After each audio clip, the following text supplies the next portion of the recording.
मेरे भक्त अनन्य जो निसी दिन ममदास मुझे स्मरण करते सदा। जो मेरे कहलाए उनकी नैया को करूं सदा मित्र मैं पार। योग क्षेम उनको सदा देता हूँ मैं मीत। जो आश्रित मेरे सदा मेरी जिनको आस। मुझ ईश्वर को छोड़कर और कहीं नहीं जाए। जिनको है संसार में मेरा ही आधार। उनकी ही संसार में बेजर होती जीत। आप सभी को मेरी राम राम, जय श्री श्याम। श्याम चैनल पे आप सभी का बहुत बहुत स्वागत है। आज हम श्रीमद् भगवत गीता का 12वां अध्याय करेंगे। अर्जुन ने पूछा, इस प्रकार जो भक्त सदैव योग युक्त होकर आपकी उपासना विधि पूर्वक करते हैं और वे जो अव्यक्त परम ब्रह्मा को भजते हैं, इन दोनों में कौन सा योगी श्रेष्ठ है? श्री भगवान जी बोले, जो मेरे विषय में मन लगाकर परम श्रद्धा पूर्वक मुझको ही भजते हैं वे उत्तम योगी हैं। मैं यह मानता हूँ, परंतु जो इंद्रियों को संयम करके सर्वत्र समदृष्टि रखने वाला तथा सब प्राणियों के हित में लगे हुए एकथनीय, अव्यक्त, सर्वव्यापी, अचिंतनीय, निर्विकार, अचल, ध्रुव अक्षर का भजन करते हैं, वे भी मुझे ही प्राप्त होते हैं। अव्यक्त में जिनका चित्त आसक्त है वह कष्ट अधिक पाते हैं, क्योंकि अव्यक्त गति को प्राणी कष्ट पाते हैं।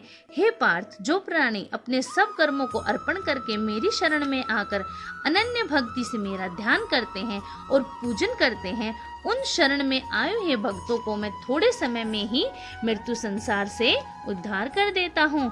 मुझ में ही मन रखो, मुझ में ही बुद्धि रखो, तब तुम मुझ में ही निवास करोगे, इसमें कुछ संदेह नहीं है। हे धनंजय, यदि इस प्रकार तुम मुझ में अपने चित्त को करने में समर्थ न हो तो अभ्यास योग द्वारा हमारे पाने के लिए बार बार यत्न करो। यदि अभ्यास भी न कर सको तो मेरे उद्देश्य से व्रत आदि ही करो। यदि मेरे लिए तुम कर्म करोगे तो भी तुम्हें मुक्ति प्राप्त होगी, और यदि ऐसा भी न कर सके तो मन को रोक कर अनन्य भाव से मेरी शरण में आ जाओ और फल की आशा छोड़कर कर्म करो, क्योंकि अभ्यास से ज्ञान उत्तम है, ज्ञान से ध्यान श्रेष्ठ है और ध्यान से ही कर्मों के फल को त्यागना श्रेष्ठ है।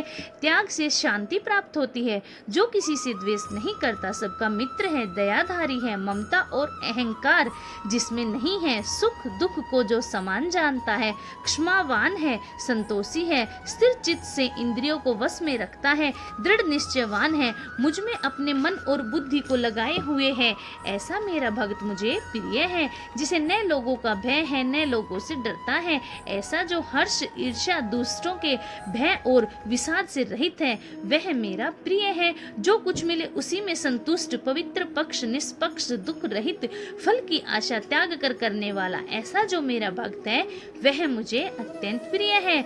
जो लाभ से प्रसन्न न हो, किसी से द्वेष न करे, इष्ट पदार्थ के नष्ट होने से दुखी न हो, किसी वस्तु की इच्छा न करे, अशुभ तथा शुभ दोनों का त्यागी हो, वह भक्त मेरा परम प्रिय है। जिसको शत्रु और मित्र, मान और अपमान, सर्दी और गर्मी, सुख तथा दुख समान है, और जो वासनाओं से रहित है, निंदा एवं स्तुति को समान जानता है, जो मुझ में श्रद्धा करके मुझे मानता हुआ इस अमृत के समान कल्याणकारक धर्म का आचरण मेरे उपदेशानुसार करते हैं, वे मुझे अत्यंत प्रिय हैं।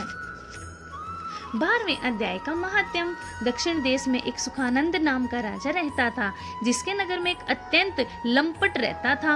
एक गणिका से उसकी प्रीति थी। वे दोनों एक देवी के मंदिर में जाकर मदिरा पान किया करें, मांस खाएं, भोग भोगे, और जो कोई पूछे तुम यहाँ क्या कर रहे हो, हम यहाँ रहकर अपनी देवी की सेवा करते हैं, ऐसे झूठ कह देवे। उसी मंदिर में एक ब्राह्मण देवी की सेवा करता था। एक दिन उस ब्राह्मण ने देवी की स्तुति की, तब देवी प्रसन्न होकर बोली, वर मांगो, जो मांगेगा सो दूंगी। उसने धन संतान का सुख मांगा। देवी ने कहा, हे ब्राह्मण, मैं अवश्य तुझे संतान सुख दूंगी, पर एक काम कर, पहले इन दोनों का उद्धार कर ले। तब ब्राह्मण ने नारायण जी का तप किया। भगवान प्रसन्न हुए तथा नारायण जी गरुड़ पर बैठकर आए और कहा, हे ब्राह्मण, तेरी क्या कामना है? ब्राह्मण ने पूछा, इन दोनों का उद्धार कैसे हो? श्री नारायण जी बोले, हे प्रिय, गीता के 12वें अध्याय का पाठ सुनाओ तो उन दोनों का उद्धार हो जाए। तब उस विप्र ने भगवान की स्तुति कर धन्यवाद दिया। फिर विप्र ने उस गणिका और लंपट को बैठाकर गीता के 12वें अध्याय का पाठ सुनाया। सुनते ही उन दोनों की देही छूटी और देव देही पाकर वैकुंठ को गए। बोलो श्री गीता माता की जय हो।